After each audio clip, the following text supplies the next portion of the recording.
Welcome to Savage Off-Road. We've got a Tank 300 in the background and we're going to show you how to install one of our relay boxes that links up to your Tank 300 OEM switch. We'll get one fitted to this car behind me. The customer's coming here, he's got another nudge bar. I think he ordered this one off eBay or somewhere. Anyway, he's had problems with it because it doesn't fit very nicely. They sit very proud of the bumper. They don't sit well at all, as you can see on there. All right, so we're going to get this one off. We're going to get one of our nudge bars on here and we're going to show you how to remove the original trims. So we'll pull this one off, we'll put some original trims back on it that are on the bench over here and we'll get our nudge bar on it. Let's go. So normally you'll have these bolts behind the covers. You'll have to undo those from factory. There'll be two of them holding it in.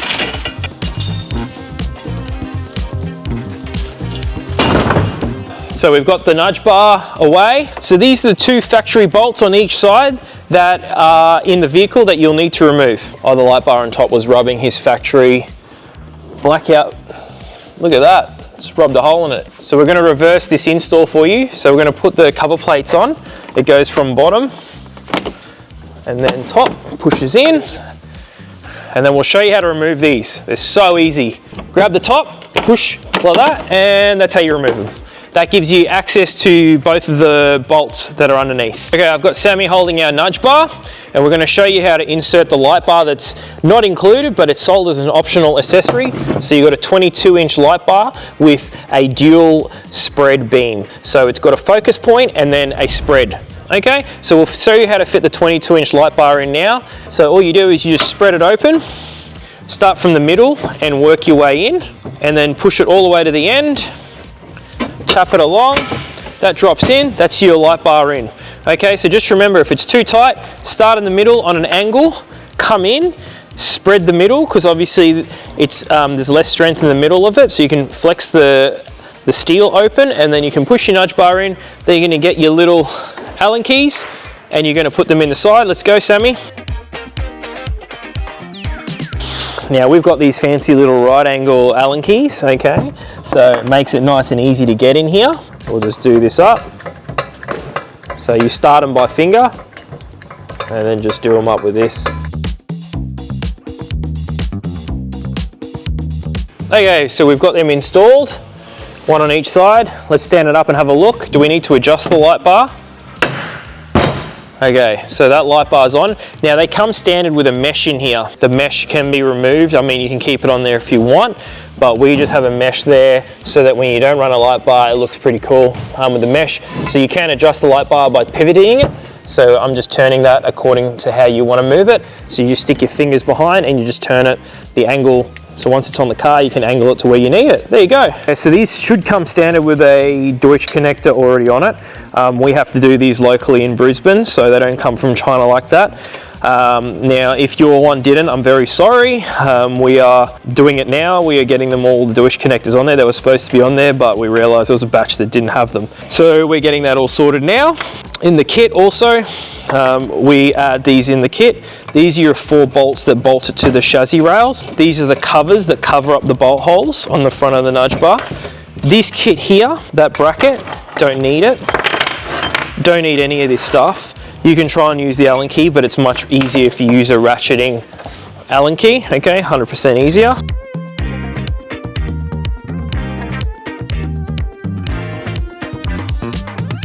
Okay, right, so we got it on the end of the socket. Let's see if Sammy can get it in the hole. Oh, look at that. First go, or is it not? Did you get it? Yes. So I got my side in first go, he didn't drop it. Let's do the next one, let's see how easy it is. Let's show them how you do it.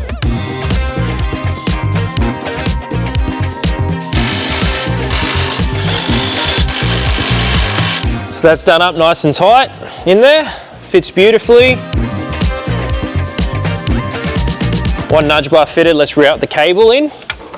And we've also got little brackets on the top in case you want to mount your spotlights up there. You mount your spotlights on top of the light bar, so you can have light bar and spotlights. Undo this top cover so you can get access so you can run your light bar. You only need to do this bit if you're doing a light bar.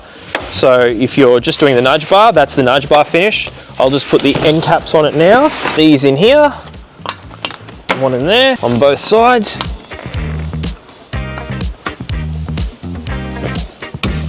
one nudge bar installed.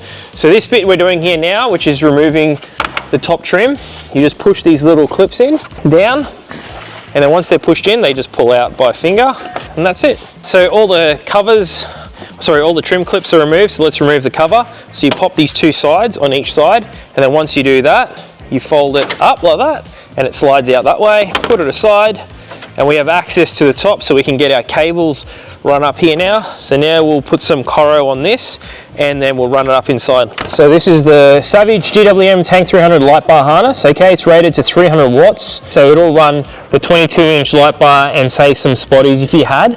However, if you're doing a roof platform with a light bar up there and also a 22-inch light bar, it'll run those. So our roof platforms come with a 32-inch built-in light bar. So it'll do the one at the top and the one at the bottom, no dramas at all. All right, so we're going to show you how to do this now. Now, another massive advantage of our harness is this one wire is very easy and thin, and you can get up to the top of the roof without seeing it. So we'll show you how to make it super invisible right now. So that one goes to the roof, that's your positive, and then you've got this one here which runs down to the light bar on down there that we just installed. So we'll connect that Deutsch connector, let's go. We've just put some double-sided tape on there, so when you're installing it at home you can choose where to mount this box, it's totally up to you. However, I'm going to show you where I mount it. Generally when we do installations here at Savage, we put some double-sided tape off on the back, on the top, and then we use that top screw point to fix it off.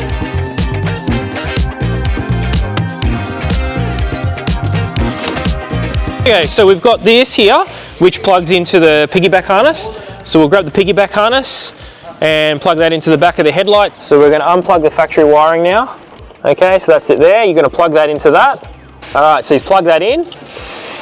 Now he's going to plug the other end into the harness. You got that one there plugged in, and then plugged into the factory loom. So loom and straight to the headlight. Then he's going to get this cable here, which is running from that box back here all the way. We're going to tuck this cable underneath here, hide it out of the way. Going to flick that under over that, and then you're going to get that, and you're going to plug that into the piggyback, which is your high beam trigger. So that's plugged in, ready to go. So that one's done. Easy as. Now what else are we going to do? We're going to get this Deutsch connector down to here. Okay, let's go. So we're going to route this down the side as well. Then you're going to tuck it up under here. Make it all nice and neat. All right, so now we're up to getting the trigger harness, which integrates it with the vehicle's factory light switch on the center console on the roof up top. Okay, so we're going to get this harness here over to this side of the car, which it plugs into the plug, which is beside this airbox here. He's going to undo these radiator top mount brackets, which is a 10 mil. Got one there and one there. Then what we're going to do is we're going to get this cable here. Okay, so you're going to feed the cable under here, like so. That one goes there. Then you're going to pop this little bracket up. You're going to tuck it underneath, like that. He's going to pop it under the next one. So what you want to do is, with the airbox, the easiest way to get to this cable, because from factory, it's hidden down below and you can't get access to it. The easiest way is to remove the airbox. So we'll quickly show you how to remove the airbox now. Okay, we're going to start by removing the complete airbox. So I'm going to get Sammy to undo the hose, which is a 7 mil. Okay, so that's out of the way. Now you can pull that out of the way, pull it off. That's disconnected and out of the way. Now we're going to undo these bolts down here. So there's a 13 mil bolt down here, and there's another one at the back he's going to undo now. So we've undone that bolt and the bolt at the back. Now we're going to undo these two M10s here. 1 and 2, and that releases the whole airbox now.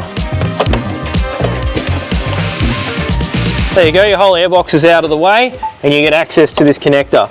These connectors, there's been a little bit of an issue because GWM, for some reason, sometimes puts the positive on the right and sometimes puts the positive on the left. However, our harnesses come pre-wired, so this here, you need to make sure the positive is on the same side. So at the moment, when you plug this in, the positive is actually on the opposite side. So we're going to swap over this harness. So I'll show you how to swap this harness now. So we're going to lift this little white tab up. Once you lift it up, it slides towards you.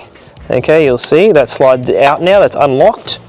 Then I'm going to get a set of pointy nose pliers, put it on here, and just pull that out. That little tab's out now, ready to go. Okay, so in here, you've got these little tabs, okay? This side of the plug here, in here, you've got little tabs at the top, these little grey plastic trims, and they lock these terminals down. So you need a little pick tool.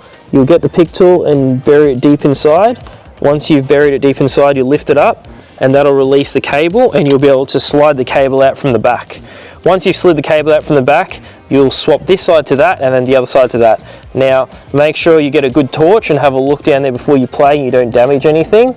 But in here, the little grey trim clip, you stick your tool like down like that, okay? And you're gonna lift the terminal up, and then it'll release the tab so you can pull the connectors out.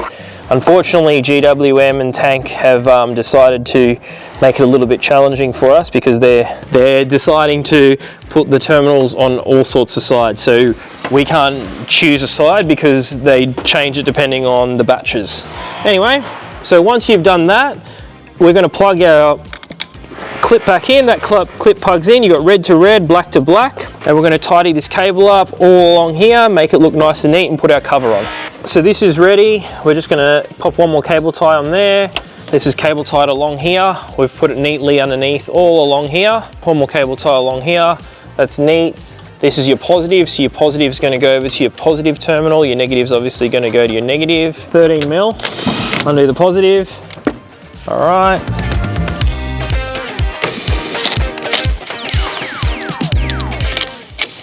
Okay, 10 mil done. So you got that mounted. Now we've still got one wire left, right? This wire here runs up here, through here. We're going to tuck it up the windscreen underneath here, run it up here to the platform we're about to just quickly put on now. We've stuck the welding rod down here and we've brought it out here. So we're ready to feed the cable. We're going to tie this nice thin cable onto this, and we're going to pull that back up here and all the way up, and then once we get that, we're going to tuck it underneath the rubber seal that's under the windscreen, so you won't be able to see anything. I mean, Sammy here was having some troubles getting it in the hole. I just showed him how to do a bit of a hook to it. Oh, you gotta give him that hook to it. I said if he ever has troubles, don't worry, give me a call. I'll come even after hours and show him how to slip it in. So he's feeding it up underneath.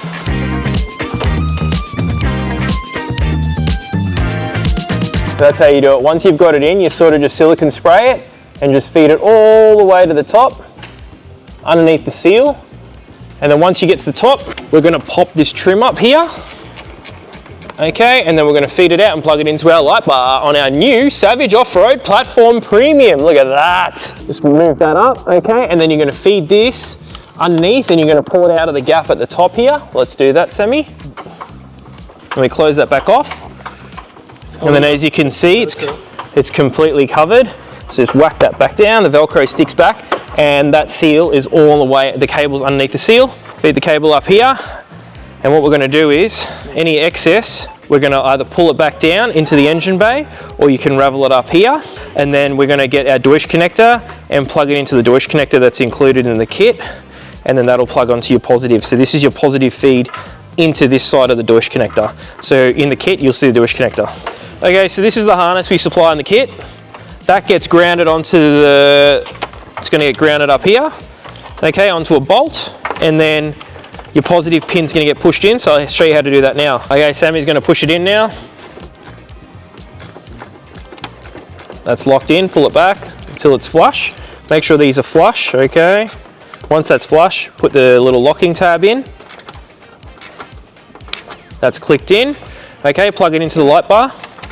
Now you just got to check the positive and negative's correct, which should be, but so the positive was the one we just put in, which is the, so we've got to swap the positive and negative around on this, okay? Depending on your light bar, this should always be 1 and 2. However, this was on my car and I know whoever wired it the wrong way, so positive should be the correct side, but it wasn't, so that's on number 2. We need to swap it to number 1. The positive from the car is on the correct side now. So let's get this mounted. So we're going to pull back this access down into the engine bay, okay, because there's too much up here. Okay, we've wired the light bar up, it's come up, and we've connected it here. You can see it's connected. So we've connected it up to that, and it's on the bolt. So that's all wired. You can't see any wires going down the windscreen. Let's test it out. Another quick thing I thought I might mention, on our premium platform on the Tank 300, when you buy a platform, you can option it for the light bar mounts. Now, how cool is this? So it comes with the light bar mounts, but say for instance you want to put a long flat rack along here, so sorry, not a rack, you're going to Bunnings and you're getting some wood, and they're really long, and you don't want it scratching and wrecking your light bar, you can actually just undo these Allen keys and slip it down here, and it'll sit down here and flush with the platform so it won't get in the way. How cool is that? So the new platform is 20 to 25 mil lower overall from the top of the roof to here, okay? Whereas before, we were 25 mil higher running a Rhino platform on top of a Tank 300 on the factory crossbar rails. Not to mention, when you do it that way, it's not as strong as running a backbone system like this. Okay, we're finished under the bonnet. Let's close that up. Make sure you don't push your bonnet, you slam these, especially on the Tank 300. That's it, nice slam, she's shut. All fun, look at that, mate. How good does that look?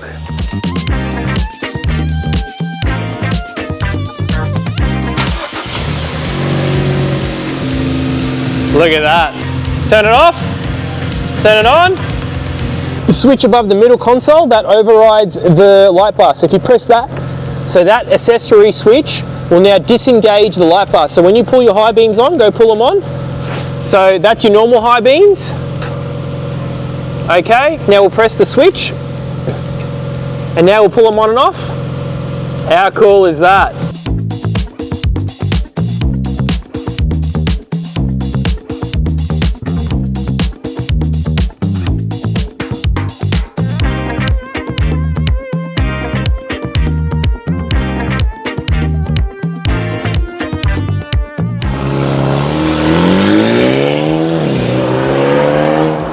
Sammy just went and took the car for test drive. What was that? Why are you smiling, Sammy? I wasn't expecting this car to be that quick. It is crazy fast, crazy fast. I think he's on 33-inch AT tyres. He's got dual batteries, everything in here, platform, our nitrogen suspension. It's not even lightweight. Pretty sure it's got a tune on it, stage 1 tune from us. Yeah. So our exhaust, and it goes good, eh? Oh, really good, right? Really good. So there you go, Sammy was surprised. And you've got a nice nudge bar with a light bar built in. The platform's got the light bar. We even have a light bar platform. It's called the LED platform for the Tank 300. You can find that on our website. It comes built with the light bar built in. Anyway, thanks for joining us. Savage Tech Australia, Savage Off-Road. Say bye, Sammy. Bye-bye.